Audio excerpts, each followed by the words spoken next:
Good morning to all of you. So, as we have already discussed in the previous video about the alternating current that we are having a varying nature of the current, और यहाँ पे हमारे पास बहुत confusion होता है कि हम लोग आखिर कैलकुलेशन करना चाहें तो कौन सा ऐसा करंट लें जिससे हम लोग हमारा कैलकुलेशन हो पाए।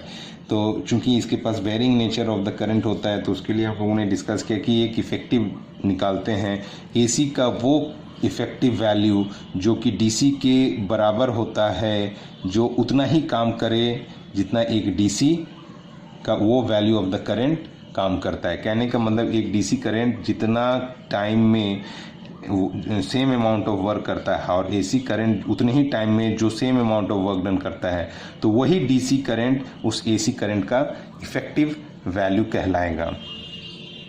और क्यों हम लोग इसको आरएमएस वैल्यू कहते हैं इसके बारे में भी हम लोगों ने डिस्कस किया था, और उसके बाद फिर हम लोगों ने कैलकुलेट किया कि what should be the value of that effective value. That effective value is also known as the virtual value of the current और RMS value of the current. और उसको पीक वैल्यू के टर्म में calculation के लिए हम लोगों ने निकाला था, और हम लोगों ने डिस्कस किया था कि किस तरह से जो हमारा जो जैसे एसी मेंस हमारे घर पे जो सप्लाई होता है 220 वोल्ट, जैसे अगर करंट का ये आया तो वोल्टेज का भी वैसा ही एकदम सेम टू सेम हमारा आएगा।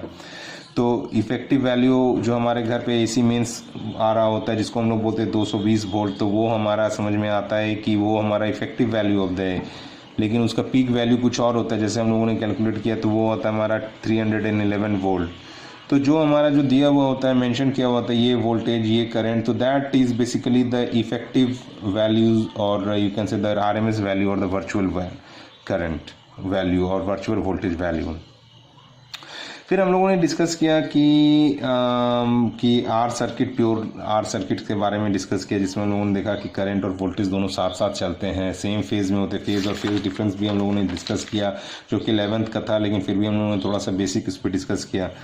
और उसके बाद फिर देखा कि आर सर्किट में क्या होता है, जैसे कि दोनों साथ साथ चल रहे हैं, मीन्स करंट और वोल्टेज एक साथ चल रहे हैं। अगर एक मैक्सिमम हो रहा है तो दूसरा भी मैक्सिमम हो रहा है, एक जीरो हो रहा है तो दूसरा भी जीरो हो रहा है, एक मिनिमम हो रहा है तो दूसरा भी मिनिमम हो रहा है, मीन्स दोनों साथ साथ चल रहे हैं। जैसे एग्जाम्पल दिया कि एक बाइक पे आप और आपके फ्रेंड चल रहे हो, तो आप जैसे एक मुड़ेगा तो दूसरा भी मुड़ेगा साथ साथ। लेकिन ऐसा ज़रूरी नहीं है कि ऐसो हर वक्त ये ऐसा ही होने वाला है, क्योंकि आगे और भी हमारे कुछ सर्किट्स हम लोग डिस्कस करेंगे, जैसे इंडक्टर सर्किट हो गया, कैपेसिटर सर्किट हो गया। इसमें आप देखोगे कि ज़रूरी नहीं है कि ऐसे दोनों साथ साथ चले, ये दोनों अलग अलग भी चल सकते हैं।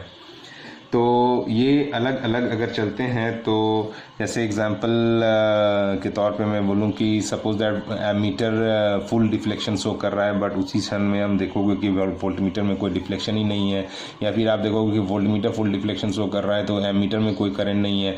तो कहने का मतलब क्या है कि यहाँ पे कभी देखोगे आप पाओगे कि आगे आगे करंट चल रहा है, पीछे पीछे वोल्टेज चल रहा है, कभी देखोगे कि आगे आगे वोल्टेज चल रहा है, करंट पीछे पीछे करंट चल रहा है। तो यहाँ पे एक एग्जांपल ले सकते हो, जैसे आप ट्रेन में चल रहे हो, तो ट्रेन में क्या होता है कि अगर आगे आप इंजन के पास वाले बॉगी पे हो और आपका फ्रेंड एकदम लास्ट पे हो, तो आप देखोगे कि अगर ट्रेन टर्न लेता है तो आप पहले टर्न लोगे। तो ऐसा नहीं है कि आपका फ्रेंड जो लास्ट बॉगी में है वो टर्न नहीं लेगा, वो भी टर्न लेगा, लेकिन एक समय के बाद टर्न लेगा, कुछ समय के बाद टर्न है, तब तक आप कहीं और जा चुके होगे। तो आप कह सकते हैं कि you are leading and the one who is sitting at the last is lagging. तो ये कंडीशन, ये कंसेप्ट यहाँ पे चलता रहेगा। लीडिंग एंड लैगिंग को हम लोग दिखाते हैं फेज़ और फेज़ डिफरेंस से हम लोग डिस्कस किए। तो फेज़ बेसिकली हम लोग को इन्फॉर्मेशन दे रहा होता है, information of particles location and movement, है ना, कि अगर इस फेज़ से हमको पता चलता है कि किस जगह पे है और क्या उसका डायरेक्शन है। लोकेशन एंड मूवमेंट का डायरेक्शन हमको पता चल रहा था। ये इन्फॉर्मेशन, ये काइंडली इस चीज़ को मैंने अभी लिखा है, इसको आप नोट कर लेना कि information of particles and location of information of particles location and movement हमको बताता है। कौन बताता है? तो फेज़ बताता है। जैसे अभी यहाँ पे n = 2 सेंटीमीटर, ये ऊपर जा रहा है या नीचे जा रहा है, ये अभी हमको क्लियर नहीं है, तो उसको हमको क्लियर करने के लिए हमको फेज़ कर लेना पड़ेगा।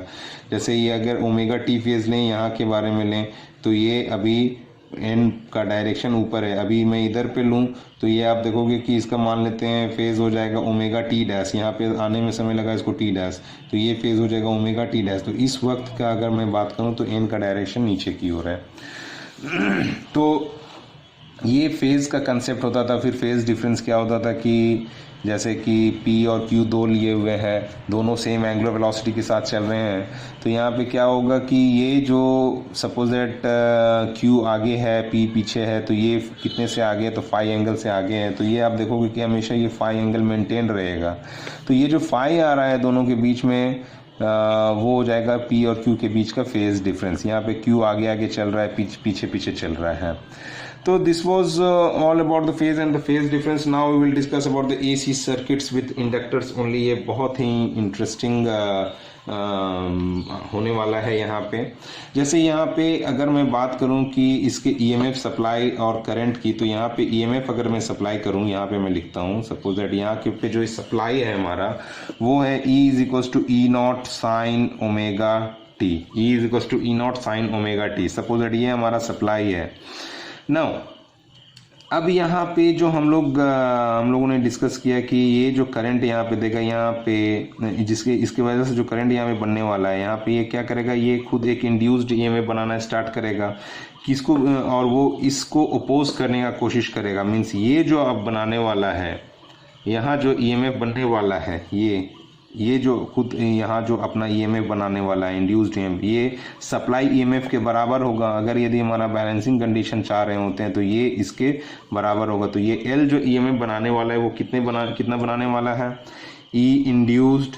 इनफैक्ट ई इंड्यूस्ड जो है ये कितने के बराबर होने वाला है, ये जाहिर सी बात है मैं जितना दूंगा उतना ही तो वो बनाएगा, तो ये उतना ही बनाने वाला है। तो ये होने वाला है L d I by D T. और चूंकि हम लोगों ने जान रखा है कि एक नेगेटिव साइन होगा, तो नेगेटिव साइन को मैं यहाँ पे नहीं लूँगा। ये बस बता रहा है कि भाई ये जो बनाने वाला है ये इसको अपोज करने वाला है, ये मेरे को नोन है वो, और वो कितना बनाने वाला है, तो इसके बराबर ही बनाने वाला है, इसलिए मैं नेगेटिव साइन को यहाँ पे नहीं लिया। तो ये हमारा इसी ई के बराबर होने वाला है। क्यों? क्योंकि बैलेंस करना है ना भाई। बैलेंस करने का मतलब कि जितना हम देंगे उतना का ये बनाएगा, है ना। तो इसलिए हम लोगों ने E is equal to L d I by D t लिया और माइनस साइन को यहाँ पे नहीं लिया है। ओपोजिंग नेचर का होता है, हम अगर इस साइन डायरेक्शन में दे रहे हैं तो वो इस डायरेक्शन में बना रहा है। तो बेसिकली हम इसका देख रहे हैं तो ये इतने के बराबर ही बनाएगा, तो L d I by D T इसके बराबर होना चाहिए। तो यहाँ से देखें तो आएगा हमारा D I is equals to E की जगह में मैं लिख सकता हूँ E not sine omega T. E is equals to E not sine omega T, और ये डी टी लिखा, और इनफैक्ट डी ये बाई एल नीचे आ जाएगा ना, ये एल नीचे आ जाएगा। डी आई आप देखो यहाँ पे d I is equals to E d T by L. E d t ये ई डी ये ई था, ई को हमने लिख लिया E not sine omega T D T by L. तो ये हमारा डी आई आया। अब यहाँ पे हम लोग क्या करेंगे, इंटीग्रेट कर देते हैं इसको मैं अगर यदि इंटीग्रेट कर दूं तो हमारे को क्या मिलने वाला है, ये I is equals to D I का integration I E naught by L, और साइन ओमेगा टी का जो इंटीग्रेशन आने वाला है वो हो जाएगा मेरा minus cos omega T by omega, minus cos omega T by omega. तो यहाँ से मैं लिख सकता हूँ I is equals to minus E naught by omega L cos omega T. Now अब हम लोग यहाँ पे जो सप्लाई ईएमएफ लेकर के चल रहे हैं ये साइन के टर्म में, तो किसी तरह का कंफ्यूजन ना हो इसलिए हम लोगों ने लिया इसको भी हम लोग क्या करेंगे, ये चूंकि साइन में लिया है तो इसको भी हम लोग साइन में कन्वर्ट कर देंगे। तो साइन में कन्वर्ट करने के लिए हमारे पास क्या उपाय है, तो हमारे पास उपाय है कि cos omega T can be written as sine pi by two minus omega T, और एक है हमारे पास sine pi by two plus omega T.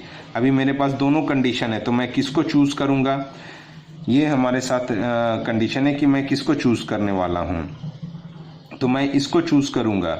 इसको क्यों चूज करूंगा वो मैं आपको एक्सप्लेन कर देता हूं। ओके, तो मैं इसको पहले चूज करके और इसको मैं यहाँ पे पुट करता हूँ, और उसके बाद लास्ट में मैं आपको एक्सप्लेन करूंगा कि मैंने इसको ही क्यों चूज किया, इसको क्यों नहीं चूज किया।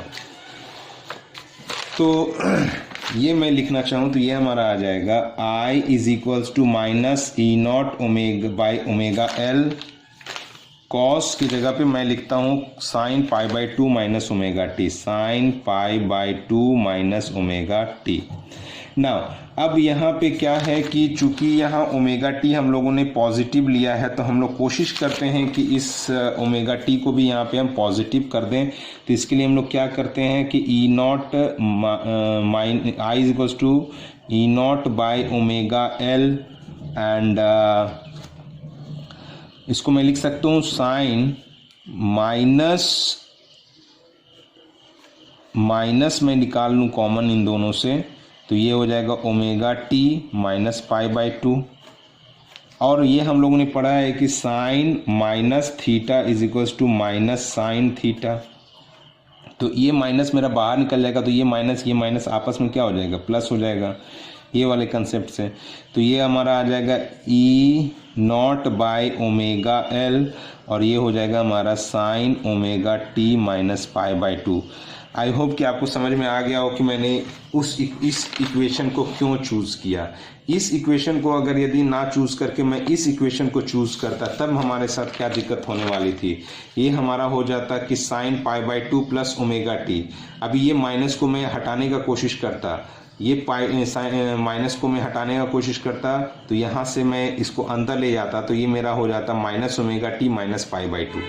तो ये चूंकि हम लोगों ने ओमेगा टी को पॉजिटिव ले रखा है, इसलिए लास्ट में भी हमारा ये जो ओमेगा टी है ये पॉजिटिव आए, इस वजह से हम लोगों ने क्या लिया, इसको चूज़ किया। अगर यदि इसको लेता तो क्या होता ना कि ये माइनस को हटाने के लिए ये माइनस को अंदर ले जाते, तो हमारा ये आया था माइनस पाई बाई 2 और माइनस ओमेगा टी, दोनों का दोनों माइनस में आता है। बाहर में रखने से क्या है कि हम लोग ये जो भी झंझट हैं ये सारे को मैं हटा करके करना चाहता हूँ, देखना चाहता हूँ, ताकि ये अगर ई नॉट हमारा जैसे ये पॉजिटिव टर्म में आया तो ये भी हमारा पॉजिटिव टर्म में आए और ये ओमेगा टी भी पॉजिटिव हो जाए, इसलिए हम लोगों ने उसको चूज़ किया।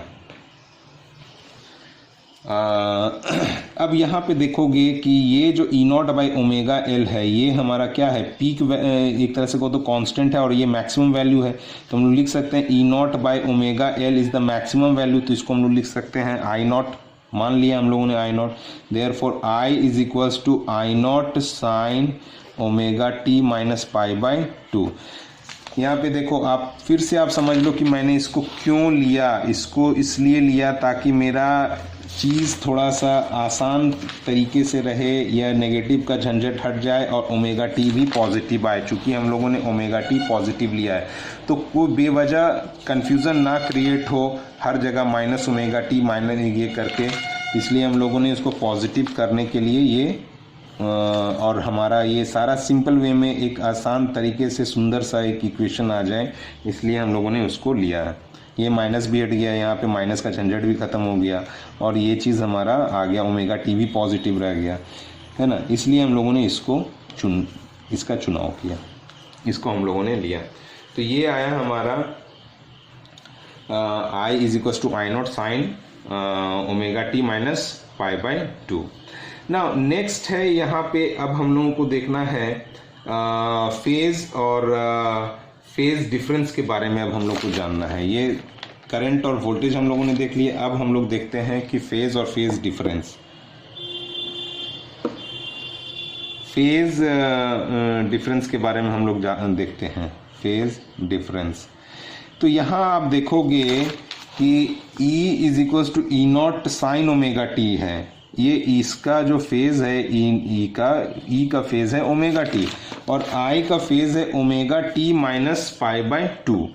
मीन्स यहाँ से या फेज़ डिफरेंस हम लोग अभी ये आप देख रहे हो कि फेज़ डिफरेंस यहाँ पे देखोगे कि अगर यदि ये ओमेगा टी है तो ये ओमेगा टी में पाई बाई 2 कम है, करंट जो है ओमेगा टी में पाई बाई 2 कम है। कहने का मतलब ये जो करंट है वो पीछे पीछे चल रहा है।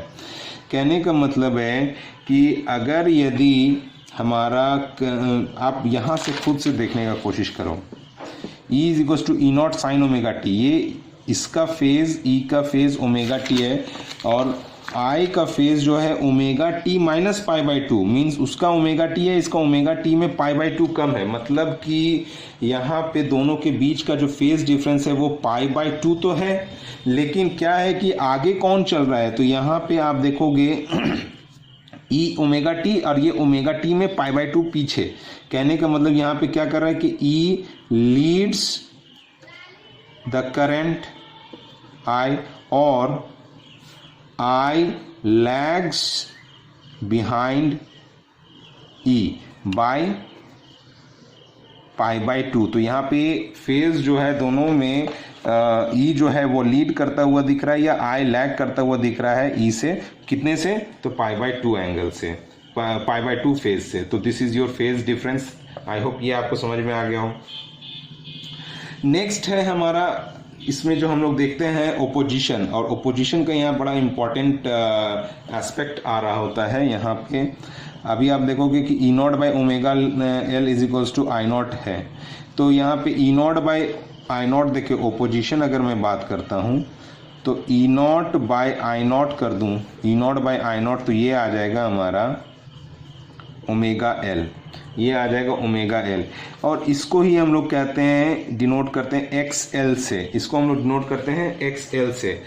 और इसको हम लोग क्या नाम देते हैं, एक्स का मतलब हो गया रिएक्टेंस और एल का मतलब हो गया इंडक्टिव, तो एक्स एल को हम लोग कहते हैं इंडक्टिव रिएक्टेंस। यहाँ पे ये एक तरह से क्या कहो तो ये this is the opposition to the current. तो ये जो भी चीज अपोज करता है करंट को, उसका यूनिट जो होता है वह होता है ओम। तो इसका भी यूनिट क्या होने वाला है, हमारा ओम ही होने वाला है। लेकिन यहाँ पे थोड़ा सा इसका ओपोजिशन का नेचर अलग होगा, इसका ओपोजिशन का नेचर अलग होगा। कहने का मतलब क्या है कि अगर आप रेसिस्टेंस के टर्म में आप देखें तो रेसिस्टेंस क्या करता है कि वो कॉलिजन करवा के इलेक्ट्रॉन आयंस एटम्स के बीच में जो कॉलिजन होता है उससे हीट जनरेट होता है, तो वो हो गया nature of opposition by resistance. Whereas in case of this inductance you will find that ये कैसे ओपोज करता है, तो ये ओपोज करता है मैग्नेटिक फील्ड, मैग्नेटिक फ्लक्स बना करके और उसके करंट को कम करने का कोशिश करता है। जैसे सप्लाई करंट जो है ये अपना एक मैग्नेटिक फील्ड बना करके उसको ओपोज करने का कोशिश करता है। ये मैग्नेटिक फील्ड बना के ओपोज कर रहा है, वो हमारा हीट जनरेट मींस कॉलिजन करवा करके ओपोज करने का कोशिश कर रहा है। तो यहाँ पे देखिए दोनों का नेचर, काम वही कर रहा है, दोनों का दोनों ओपोज ही कर रहा है, लेकिन काम करने का तरीका जो है वो अलग है। एक्चुअली में क्या है कि दोनों के दोनों काम तो एक ही कर रहे हैं। जैसे फॉर एग्जांपल अगर यदि मैंने को कील ठोकना है तो मैं उसको हथौड़ी से भी ठोक सकता हूं, उसको मैं किसी और चीज से भी कील को दीवार में लगा सकता हूं। तो इसका मतलब ये नहीं है ना कि हर वो चीज जिससे हम दीवार में कील लगा सके उसको हथौड़ा ही बोला जाए, है ना। हथौड़ा से मैं ठोक सकता हूं, तो जरूरी तो मैं ड्रिलिंग मशीन से लगा करके इसको मैं उसके अंदर लगा दिया, फिक्स कर दिया कील को। तो इस कील को लगाना है दीवार में, तो इसके लिए हम लोग ड्रिलिंग मीन्स हम ठोक के करें या फिर किसी और तरीके से करें। तो इसका मतलब ये थोड़ी ना होता है कि भाई कि दोनों का नेचर सेम हो गया, हर कील को दीवार में लगाने वाली चीज को हथौड़ा ही कहेंगे, ऐसा तो जरूरी नहीं है। तो ये क्या कर रहा है भाई, रेसिस्टेंस जो है वो हमारा ओपोज करता है, कैसे तो कॉलिजन करवा के वहाँ पे हीट प्रोड्यूस कर देता है। लेकिन यहाँ पे ओपोजिशन जो आप इंडक्टेंस करता है ये कैसा कर रहा है, ये तो बस भाई ओपोजिट डायरेक्शन में मैग्नेटिक फ्लक्स बना करके कर रहा है। ये हीट कहने को इसमें सबसे बड़ा फायदा क्या हुआ, ये ओपोज तो किया करंट को लेकिन हीट प्रोड्यूस नहीं किया। इसका ये काफी बेनिफिट हम लोग यहाँ पे लेते हैं इसका, हम लोग, है ना। अगर यदि थोड़ा सा इसको और स्टडी करें तो यहाँ पे देखें कि एक्सएल के बढ़ने से, एक्सएल अगर यदि अधिक होगा तो ऑब्वियस सी बात है कि ओपोजिशन ज़्यादा होगा तो करंट को ये कम करेगा, ये करंट को कम करेगा, और वाइस वर्सा कि एक्सएल अगर कम होगा तो करंट बढ़ाएगा। तो ये भी ओपोज कर रहा है, रेसिस्टेंस भी ओपोज करता है, बट नेचर ऑफ ओपोजिशन दोनों का है वो अलग अलग है, दोनों का नेचर ऑफ ओपोजिशन अलग अलग है। अब जरा देखें कि ये अगर एसी और डीसी को मैं सप्लाई करता हूँ तो ये कैसा बिहेव करता है। तो बिहेवियर अगर मैं यहाँ पे एसी सप्लाई, सबसे पहले मैं देख लेता हूँ फॉर डीसी सप्लाई में देखूं तो डीसी में कितने बार अपने पोलैरिटी को चेंज करता है डीसी, तो ये एक बार भी नहीं करता है। तो इसका मतलब क्या है, इसका फ्रीक्वेंसी क्या हो गया, 0 हो गया, इसका फ्रीक्वेंसी 0 हो गया। नाउ एक्सएल को हम लोगों ने देखा कि ये कितने के बराबर है, तो ये ओमेगा एल है, तो ये क्या हो जाएगा 2 पाई एफ इंटू एल। तो डीसी का तो फ्रीक्वेंसी 0 होता है, तो एक्सएल क्या हो गया, 0 हो गया। मीन्स अगर डीसी को मैं सप्लाई कर दूं मैग्नेटिक मीन्स इंडक्टेंस से, डीसी सप्लाई कर दूं मैं इंडक्टेंस से, तो वो क्या करने वाला है हमारा, कितना ओपोजिशन करने वाला है, तो वो कोई ओपोजिशन नहीं करेगा। It will allow AC DC sorry ये हमारा क्या करेगा, डीसी को इजीली अलाउ कर देगा, कोई ओपोजिशन नहीं करेगा, अलाउ डीसी टू पास। लेकिन वेयर एज एसी को मैं देखूं, फॉर एसी के केस में क्या होगा कि भाई अगर यदि फ्रीक्वेंसी मेरा ज्यादा होगा तो ओमेगा भी मेरा अधिक होगा, फ्रीक्वेंसी अधिक होगा, ओमेगा भी अधिक होगा, इसका मतलब कि हमारा ओपोजिशन भी अधिक होगा, है ना। अगर मेरा फ्रीक्वेंसी बहुत ज़्यादा हुआ तो ओमेगा और भी ज़्यादा होगा और एक्सएल बहुत ज़्यादा होगा। मीन्स ये क्या करेगा कि ये ब्लॉक कर सकता है। अगर यदि फ्रीक्वेंसी काफ़ी हाई हो तो ये एसी को ब्लॉक भी कर सकता है ना। ये क्या कर सकता है, एसी को ब्लॉक भी कर सकता है। AC is blocked provided frequency is very high. AC और फ्रीक्वेंसी, ये किसका फ्रीक्वेंसी, तो एसी का फ्रीक्वेंसी अगर जितना ज़्यादा रहेगा तो उतना ज़्यादा ये ओपोजिशन प्रोड्यूस करेगा और एसी को ये रोक भी सकता है। तो इसका बेनिफिट क्या है, सपोज दैट अगर मेरे पास एसी डीसी मिक्स सिग्नल आ रहा है तो हमको एसी को रोकना है और डीसी को अलाउ करना है। तो एक तरह से कहो तो हम इसको इंडक्टर्स को लगा देंगे तो यहाँ पे एसी को ये ब्लॉक कर देगा और डीसी को ये क्या करेगा, अलाउ कर देगा। तो ये एक तरह से कहो तो हमारे पास फिल्टरेशन का एक प्रोसेस आ गया, है ना। मैं इसे फिल्टर कर सकता हूँ कि कोई अगर मेरे पास सिग्नल आया जिसमें एसी और डीसी दोनों मिक्स्ड है तो हम इसको लगा करके डीसी को अलाउ कर सकते हैं और एसी को रोक सकते हैं। तो ये एक हमारे को फिल्टर करने के प्रोसेस में ये काम आता है। नाउ नेक्स्ट, अब यहाँ पे इसका अगर मैं बात करूं ये एसी और डीसी को ये कैसे ये करता है वो तो हम लोगों ने डिस्कस कर लिया। अब हम लोग बात करते हैं वेव डायग्राम की। वेव डायग्राम जैसे हम लोग यहाँ पे देखे कि दोनों के बीच में जो फेज डिफरेंस आया, ई और आई के बीच में जो फेज डिफरेंस आया वो π/2 का है। इसको आप थोड़ा सा समझने की कोशिश करो। यहाँ पे ये चीज़ जो है इस चीज़ को आप समझने की कोशिश करो, ये वाली चीज़ को, इस वाली चीज़ को यहाँ पे समझने की कोशिश करो। उसके बाद वेव डायग्राम को मैं करता हूँ समझ में। क्या है कि suppose that this was your voltage and this was your current. Voltage क्या है कि जब ये आगे बढ़ रहा है ना, ये आगे बढ़ रहा है, या फिर एक्चुअली हम लोग ऐसा करते हैं पहले वेव डायग्राम बना लेते हैं तब जाकर के आपको समझ में ज़्यादा अच्छा से आएगा। तो पहले मैं वेव डायग्राम बना देता हूँ इसका, तब ज़्यादा अच्छा से आपको समझ में आएगा। सपोज दैट इधर मैं ई भी लिया और इधर मैं आई भी लिया, दोनों ले रहा हूँ, है ना। अब यहाँ से सबसे पहले तो मैं ई के लिए मैं बना दिया, तो ई जो आया हमारा E is equal to E not sine omega t आया, और आई जो आने वाला है, आई हमारा जो आया है वो आया है I not sine omega T minus π/2, sine omega T minus π/2, ठीक है ना। तो इसका अगर यदि मैं बनाऊं करंट के लिए मैं बनाऊं तो करंट के लिए कैसा आएगा, अगर यदि इससे देखें तो I is equals to minus I not cos omega t, means ये नेगेटिव है। तो ये या फिर इस तरह से कर सकते हैं कि ये ऐसे जा रहा है,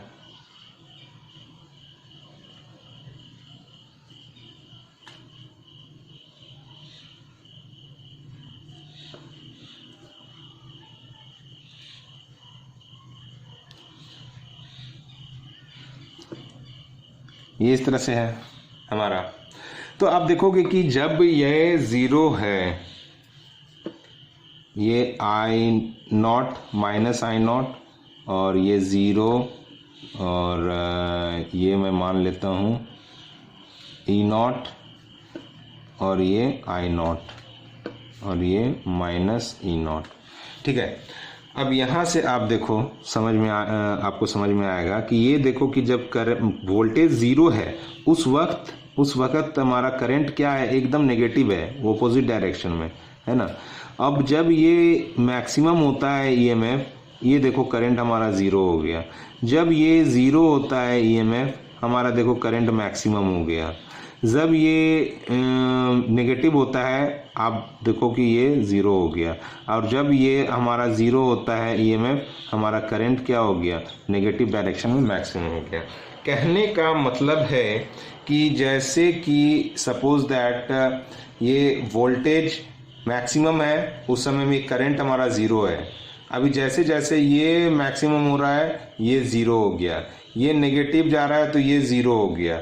ये अब ऊपर जा रहा है तो ये मैक्सिमम हो गया नीचे से। तो ये कहने का मतलब क्या है कि इस तरह से चल रहा है। आप देखो, ऊपर गया ये ज़ीरो था, ये ऊपर आ रहा है तो ये नीचे आया, ये नीचे गया तो ये यहाँ पे आया, ये यहाँ पे आया तो ये नीचे गया, ये यहाँ पे आया, ये यहाँ पे आया। मतलब ये पीछे पीछे चल रहा है। ये क्या कर रहा है, ये पीछे पीछे चल रहा है। Current always move lag behind. तब तो ये देखो ज़ीरो पे है, ये नेगेटिव पे है, ये मैक्सिमम पे है, ये ज़ीरो पे है, ये ज़ीरो पे है, ये मैक्सिमम पे है। ये हमारा मैक्सिमम पे आया तो ये यहाँ पे ज़ीरो आया, ये हमारा ज़ीरो हुआ तो ये मेरा नेगेटिव हो गया। तो ये पीछे पीछे चल रहा है। This is your wave diagram, this is your wave diagram. इसको अगर मैं फेजर डायग्राम से समझने की कोशिश करूं, इसको मैं फेजर डायग्राम से समझने की कोशिश करूं तो देखो क्या आएगा, फेजर डायग्राम। जैसे कि हमारा जो ईएमएफ है,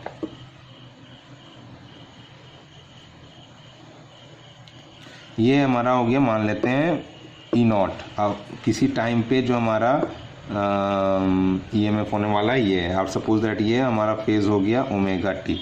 अभी जो आई के लिए है वो ओमेगा टी में minus pi by two, omega T minus pi by two means ये हो गया हमारा I naught. This is your I naught. इस पे अगर यदि हम लोग देखें तो ये हमारा आ जाएगा current at any instant of time. ठीक है, तो आप देखोगे कि ये हमेशा क्या चल रहा है, ईएमएफ से ये पीछे पीछे चल रहा है। कहने का मतलब ये जैसे ये हो गया कंडीशन, ये जब आगे जाएगा ये देखो कि ये मैक्सिमम हो गया, ये ज़ीरो हो गया, ये इसका वैल्यू घट रहा है तो इसका वैल्यू बढ़ रहा है ना। अब ये नेगेटिव जा रहा है तो ये ज़ीरो हो गया। तो आप देखो कि ये हमेशा ये ऐसा मेंटेन है ना। ये जब मैक्सिमम, देखो यहाँ पे ये मैक्सिमम हो गया, उस समय करंट क्या हो गया, ज़ीरो, है ना। ये अभी इधर पे आया, वोल्टेज ज़ीरो हो गया तो करंट मैक्सिमम हो गया। अभी यहाँ पे करंट ज़ीरो हो गया तो हमारा वोल्टेज जो है वो नेगेटिव डायरेक्शन में मैक्सिमम हो गया।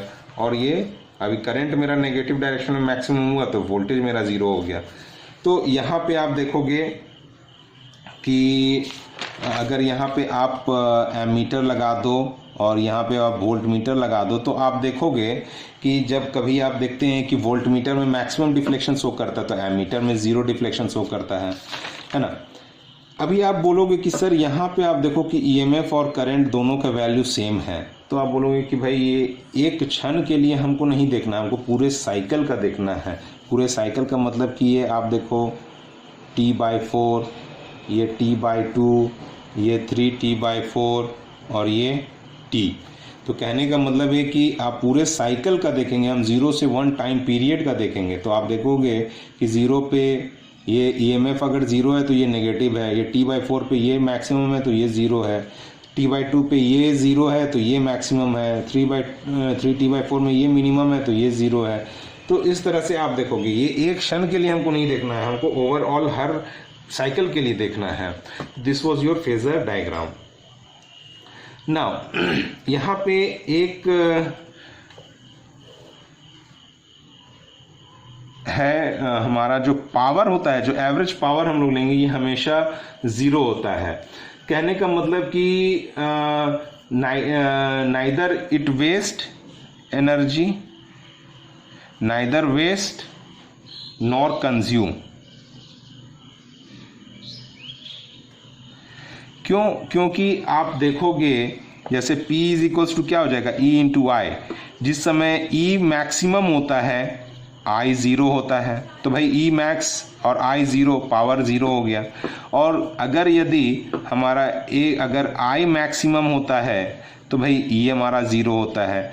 तो जब ये मैक्सिमम हुआ E मैक्सिमम, तो I zero, E into zero is zero. और यदि हमारा I मैक्सिमम है तो E ज़ीरो है, तो मतलब कि ज़ीरो इंटू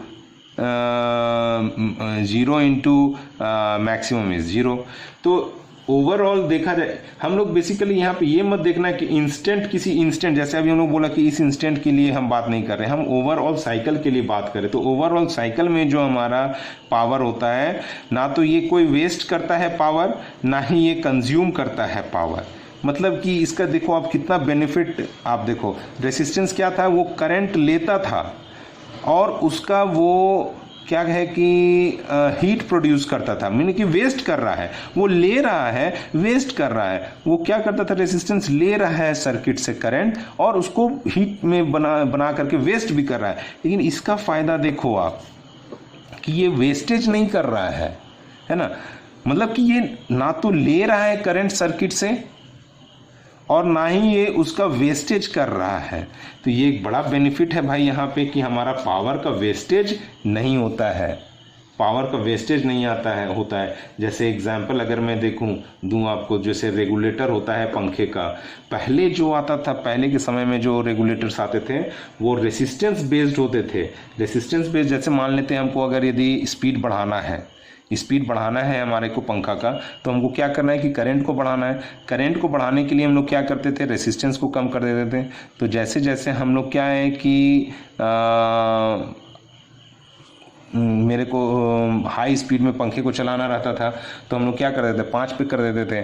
तो 5 पे करने से क्या होता था कि रेसिस्टेंस वहाँ पे कम हो जाता था, तो करंट बढ़ जाता था।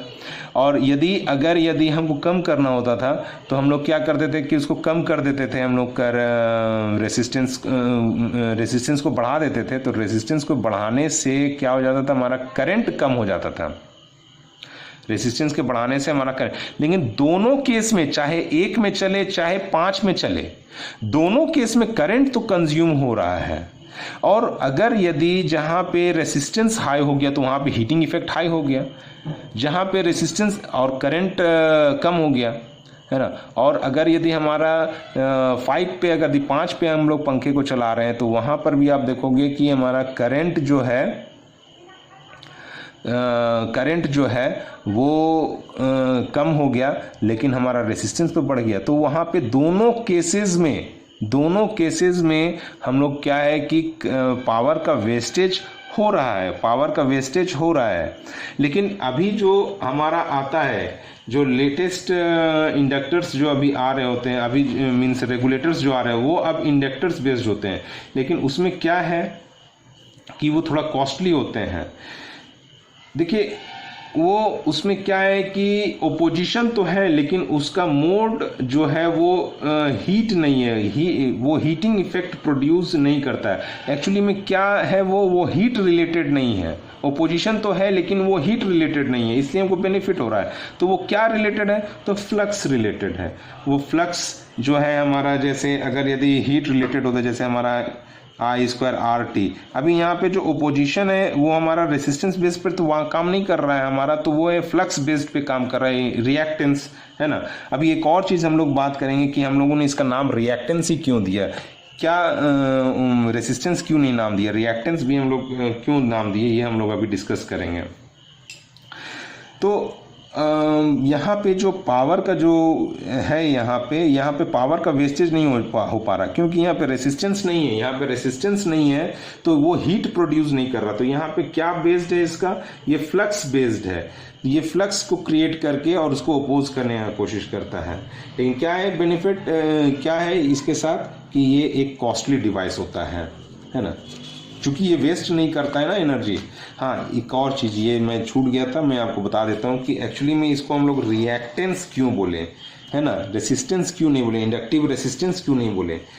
तो एक्चुअली में ये क्या है कि रिएक्ट कर रहा है, कैसा तुम एसी सप्लाई कर रहे हो, किस नेचर का, किस फ्रीक्वेंसी का तुम एसी सप्लाई कर रही हो, उस हिसाब से हमारा रिएक्ट करता है सर्किट पे। अगर डीसी सप्लाई करते हो तो ये कुछ रिएक्शन नहीं देता है, अलाउ कर देता है। अगर तुम ए फ्रीक्वेंसी रिलेटेड मीन्स एसी को अगर सप्लाई करते हो, तो अगर यदि लेस फ्रीक्वेंसी वाले एसी को सप्लाई करते हो तो उसका फ्रीक्वेंसी, तो उसका ओपोजिशन कम होता है, और यही इंडक्टेंस ज़्यादा ओपोजिशन देगा अगर यदि फ्रीक्वेंसी तुम अब बढ़ा देते हो। तो एक्चुअली में यहाँ पे क्या है कि ये रिएक्ट कर रहा है, किस पे रिएक्ट कर रहा है कि कैसा हम वहाँ पे सप्लाई दे रहे हैं एसी का। तो this was all about your inductor circuit, है ना। हाँ, एक और चीज़ यहाँ पे आप एक एग्जांपल मैं देना चाहता हूँ कि इंडक्टेंस का, कि जैसे पहले हमारे यहाँ पे ट्यूबलाइट आते थे, तो ट्यूबलाइट में आप देखोगे कि स्टार्टर और चोक कॉइल हुआ करता था। स्टार्टर, उसमें एक स्टार्टर लगे होते थे और चोक कॉइल लगे हुए होते थे। तो क्या है कि भाई उसका स्टार्टर का काम क्या होता था कि वो ऑन ऑफ करता था, स्टार्ट कर देता था मैकेनिज्म को। अभी क्या है कि जो ट्यूबलाइट के अंदर में जो गैसेस होते थे, अगर यदि गैसेस को वहाँ पे वो जो ब्राइटनेस अगर देने हैं, तो मीन्स जो गैसेस हैं वहाँ पे उसको साइन करना पड़ेगा, चमकना पड़ेगा, और चमकने के लिए गैसेस को आयनाइज होना पड़ेगा। और जो हम लोग सप्लाई करते थे वो 220 वोल्ट सप्लाई करते थे ना। 220 वोल्ट में तो वो गैसेस आयनाइज कभी हो ही नहीं पाते हैं। तो उसके लिए क्या था भी कि एटलीस्ट हमको 500 वोल्ट, 600 वोल्ट, 400 वोल्ट का रिक्वायरमेंट होता था। तो यहाँ पे स्टार्टर का यूज़ किया जाता था। तो स्टार्टर क्या है कि ऑन ऑफ मैकेनिज्म रहता था। तो स्टार्टिंग में क्या करता था, वह सडनली ऑफ हो जाता था, तो फ्लक्स बहुत तेज़ी से गिरता था। फ्लक्स जो है बहुत तेज़ी से गिरता था, इतना तेज़ी से गिरता था कि करंट बहुत हाई हो जाता था, इतना हाई हो जाता था कि उसकी वजह से जो वहाँ पे वो वोल्ट पोटेंशियल गेन कर लेता था, है ना, जिससे वो गैसेस जो है वो आयोनाइज हो जाते थे और उसके बाद फिर वो क्या है कि ग्लो करना स्टार्ट कर देते थे। तो ये एक तो था कि भाई sudden increase of the current होता था। लेकिन यहाँ पे क्या है कि अब हमको ज़्यादा करंट भी नहीं देना है ना, नहीं तो ये उड़ सकता है। तो उसके लिए हम लोग क्या करते थे कि यही फिर हमारा चोक कॉइल, उसमें भी इंडक्टेंस ही होता था। तो वो क्या करता था कि वो ओपोज करना स्टार्ट कर देता था। स्टार्टर अगर उतना हाई करंट बना दिया तो चोक कॉइल उसको ओपोज भी करना स्टार्ट कर देता था, ताकि करंट को फिर मीन्स एक बार आयनाइज होने के बाद वो जो करंट है उसको वो ओपोज कर देता था इंडक्शन चोक कॉइल, ताकि वो आगे फर्दर वर्क ना कर सके। यहाँ पे ध्यान दें कि एक क्षण के लिए वो स्टार्टर अपना काम करने के बाद फिर करंट बढ़ करके उसको आयनाइज कर देता था। उसके बाद आगे वो बढ़ता ना रहे, इसके लिए हम लोग क्या करते थे कि चोक कॉइल से उसको कंट्रोल कर लेते थे, उसको ओपोज करते थे। भाई करंट हमारे को ओपोज करते हैं ना भाई, बाय इंडक्टिव रिएक्टेंस, तो उससे हम लोग उसको ओपोज कर लेते थे ताकि उसको बढ़ने ना देते थे। तो इससे क्या है कि भाई हमारा डुअल नेचर हो जाता था, मीन्स स्टार्ट भी कर दिए और करंट को भी हम लोग कंट्रोल कर लेते थे। So this was all about your inductive reactance. Next we will discuss about the capacitive circuit. तो AC with capacitor only. AC with capacitor only. AC with capacitor only. तो यहाँ पे अब हम लोग कैपेसिटर सर्किट डिस्कस कर रहे हैं। सी, ये तो हो गया इसका सर्किट डायग्राम। नेक्स्ट है, अगर हम लोगों ने यहाँ पे सप्लाई जो दिया है वो है E = E0 sin omega T. हम लोगों ने ये सप्लाई दे रखा है ना। हम लोग जानते हैं यहाँ पे चार्जेस कैसे फ्लो होते हैं कैपेसिटर में, तो Q = CV होते हैं, है ना। अब इसको अगर मैं डिफ्रेंशिएट करूँ तो डी क्यूब, और यहाँ पे v का जो है सिग्निफिकेंस क्या है, वही v की रिस्पॉन्सिबिलिटी कौन निभा रही है, तो e ही निभा रही है, तो इसको हम लोग सी ई भी लिख सकते हैं। अरे v और e एक ही चीज़ है ना भाई, यहाँ पे v का रिस्पॉन्सिबिलिटी बस e निभा रहा है। अब इसको डिफ्रेंशिएट कर दें D Q by D T, तो ये हो जाएगा d by D T of C E. अभी यहाँ पे ये क्या हो जाएगा i, तो ये c कांस्टेंट है तो c बाहर आ गया, तो d by D T of e हमारा क्या है, E not sine omega T, E not sine omega T. अभी इसको मैं डिफ्रेंशिएट करूँ तो c आई नॉट, इसका डिफ्रेंशिएशन तो सिंपल सा है, ये हो जाएगा ओमेगा कॉस ओमेगा टी, है ना। अरे ये ई नॉट हो जाएगा ना ये। अभी यहाँ पे देखो ये जो है सी ई नॉट ओमेगा, ये सारे के सारे कांस्टेंट है, और यहाँ पे कॉस ओमेगा टी जब मैक्सिमम होगा तो करंट मैक्सिमम हो जाएगा। तो यहाँ से जो हमारा आने वाला है इसको हम लोग ले लेते हैं आई नॉट, है ना, ये मैक्सिमम। तो ये आई नॉट बेसिकली यहाँ पे क्या आ गया हमारा, I naught is equals to E not omega C, E not omega C. तो आई नॉट कॉस ओमेगा, जब कॉस मैक्सिमम होगा तब करंट मैक्सिमम होगा। अब यहाँ पे अब मेरे को चाहिए कि कॉस, चूंकि यहाँ पे साइन में लिए हैं तो इसको भी हम लोग साइन में कन्वर्ट करते हैं, और हमें को ओमेगा टी पॉजिटिव है तो यहाँ पर भी हम लोग ओमेगा टी को पॉजिटिव लेकर के चलते हैं। तो उसके लिए हम लोग क्या करते हैं भाई, हमारा कौन सा लेना चाहिए, sine omega pi by two minus omega T लें या sign pi by two plus omega T लें। हमारे पास दो ऑप्शन है, sign pi by two minus omega T और एक है sign pi by two plus omega T. तो हमको लेना है ओमेगा टी पॉजिटिव, इन दोनों, और इधर तो नेगेटिव का कोई झंझट है नहीं, तो अंदर तो ले नहीं जाना है, तो इसको हटा, इसको उतना हम लोग कंसिडर नहीं करेंगे। तो यहाँ पे देखेंगे ये ओमेगा टी पॉजिटिव है, यहाँ भी पॉजिटिव है, तो हम लोग इसको कंसिडर करेंगे, इसको लेंगे ताकि ओमेगा टी मेरा पॉजिटिव आए। तो I is equals to I not sine pi by two plus omega T लिखें या omega T plus pi by two लिखें, दोनों सेम ही है। तो ये ई हमारा सप्लाई हुआ, तो ये हमारा करंट आया। तो this was your I is equal to I not sine omega T plus pi by to.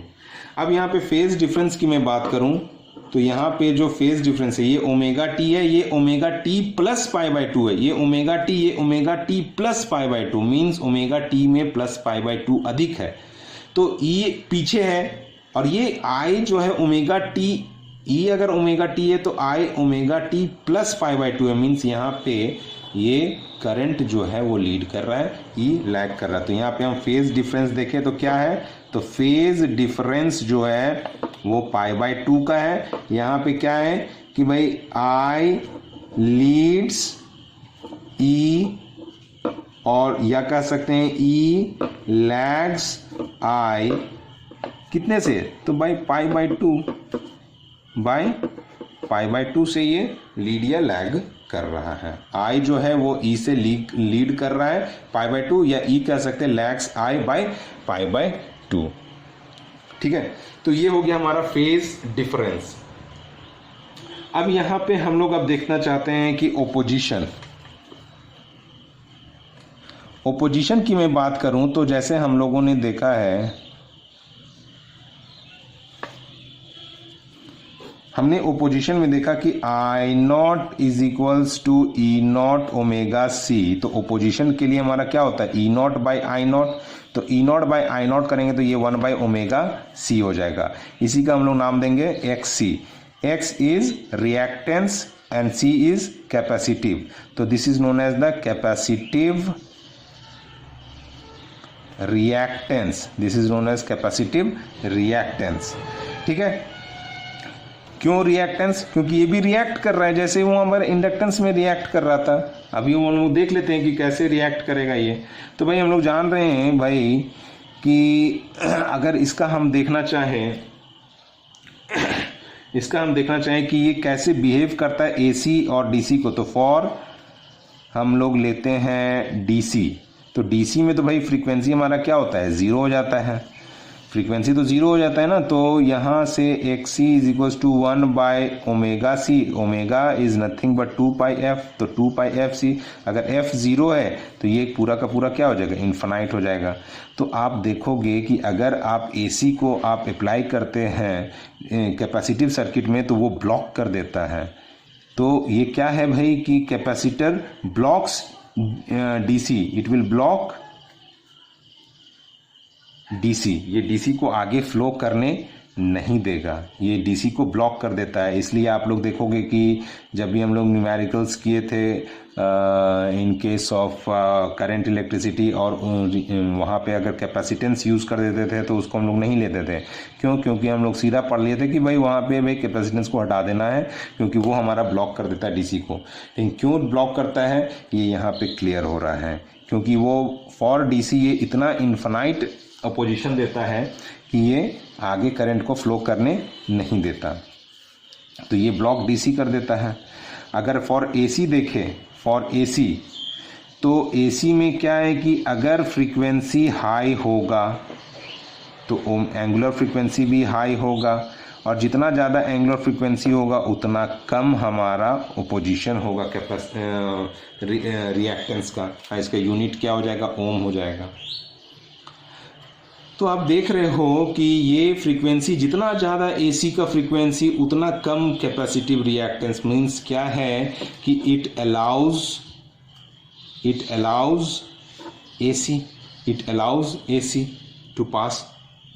तो आप ये भी हमारे पास एक फिल्टरेशन का प्रोसेस हो गया। हमारे पास दोनों है कि अगर हमारे पास एसी डीसी सिग्नल मिक्स होकर के आ रहे हैं तो हमको एसी को रोकना है, डीसी को जाने देना है, तो वो ऑप्शन भी है हमारे पास। इंडक्टिव सर्किट हम लोग ले लेंगे। अगर हमको डीसी को रोकना है, एसी को जाने देना है, तो उसके लिए हम लोग कैपेसिटिव सर्किट लेंगे। तो देखो यहाँ पे हमारे पास फिल्टरेशन का दोनों आइदर प्रोसेस हमको पता चल गया कि हमको एसी चाहिए या डीसी चाहिए। एसी चाहिए तो हम कैपेसिटिव सर्किट यूज कर देंगे, तो एसी हमको मिल जाएगा, डीसी छन जाएगा। मीन्स फिल्टरेशन में मेरे पास दोनों ऑप्शन है, आपको चाय चाहिए या चाय पत्ती चाहिए, है ना। अब मेरे पास दोनों प्रोसेस है कि हम चाहे तो चाय ही नीचे जाए या चाहे तो चाय पत्ती ही नीचे जाए, तो चाय रुक जाए।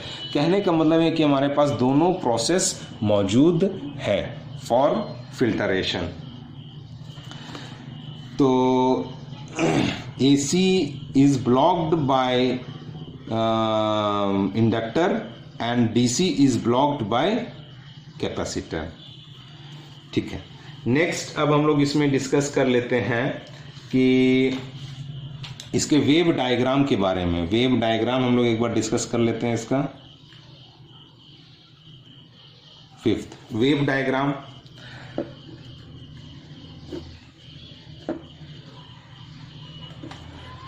वेव डायग्राम इसका अभी मैं देखूं तो यहाँ पे क्या कह रहा है कि भाई इधर ही मैं ई भी ले लेता हूँ, इधर ही मैं आई भी ले लेता हूँ इधर।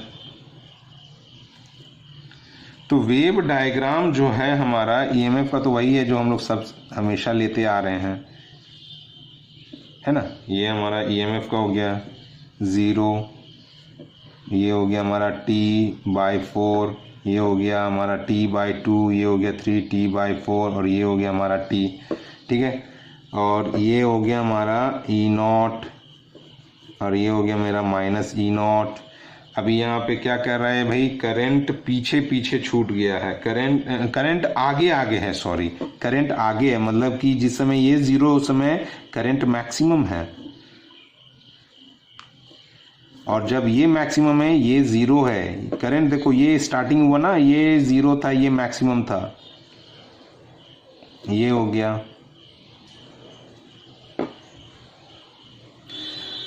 तो यहाँ पे ये जो E है वह E0 साइन ओमेगा टी लिया, तो I is equal to I0 sine omega T plus π/2 है। मीन्स आगे आगे वो चल रहा है। ये I0 और इधर पे ले लेते हैं ये -I0। आई होप ये वेव डायग्राम आपको क्लियर हो रहा हो। ठीक है, नाउ अगर यदि मैं इसका फेजर डायग्राम बनाऊं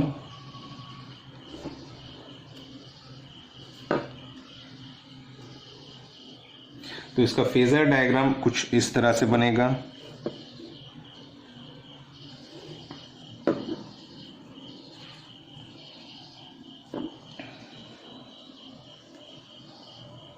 ये ई नॉट हो गया, ये ओमेगा टी फेज पर है, तो आई जो है वो कितने फेज पर है, omega T plus pi by to, यहाँ से पाई बाई टू अधिक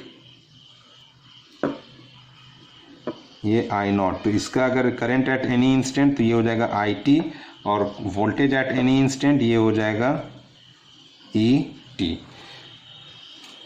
तो यहाँ पे है कि करंट, ये देखो इसमें क्या हो रहा है कि करंट मैक्सिमम वोल्टेज ज़ीरो, जब ये ज़ीरो वोल्टेज मैक्सिमम, जब करंट मिनिमम तो वोल्टेज ज़ीरो, जब वोल्टेज मिनिमम करंट ज़ीरो। तो ये प्रोसेस यहाँ पे चल रहा है। मीन्स एक जब यहाँ पे देखो, आप इसको इस तरह से देख सकते हो, ये देखो इसको मैं ऐसे यहाँ से स्टार्ट करता हूँ। अभी यहाँ पे करंट मैक्सिमम है, ईएमएफ ज़ीरो है। ये जब ऐसे गया, यहाँ आप देख रहे होगे कि करंट का वैल्यू घटता जा रहा है और वोल्टेज का वैल्यू बढ़ता जा रहा है। ये वोल्टेज मैक्सिमम हो गया, करंट ज़ीरो हो गया। अभी नेक्स्ट केस में देखोगे कि वोल्टेज का वैल्यू घटता जा रहा है और करंट का value on the opposite side बढ़ता जा रहा है। तो इस तरह से ये हो रहा है। मीन्स कभी आप देखते हो कि जिस समय यहाँ पे जैसे वोल्ट मीटर लगा दिए और यहाँ पे एमीटर लगा दिए, तो आप देखें कि जब वोल्ट मीटर में जब एमीटर में फुल डिफ्लेक्शन है, वोल्ट मीटर में देखा आपने ज़ीरो डिफ्लेक्शन है, और जब वोल्ट मीटर में आपने देखा कि फुल डिफ्लेक्शन है, तो एमीटर में देखा कि कोई डिफ्लेक्शन नहीं है। तो this was all about the AC circuits with resistance, with inductance and with capacitance. Next we will discuss about the LCR circuit and resonance. Thank you.